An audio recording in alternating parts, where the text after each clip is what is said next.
কেউফালে গুজৰি গুমৰি আহিলে বান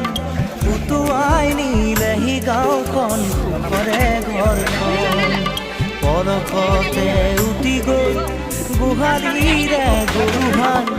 পলকত নিয়তিয়ে মোক কৰিলে কঙা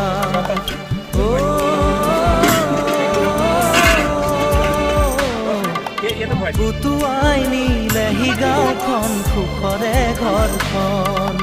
কেউফালে গুজৰি গুমৰি আহিলে বান উটুৱাই নিলেহি গাঁওখন সুখৰে ঘৰখন পলকতে উটি গৈ গোহালিৰে গৰুহাল পলকত নিয়তিয়ে মোক কৰিলে কঙা Diliting ya.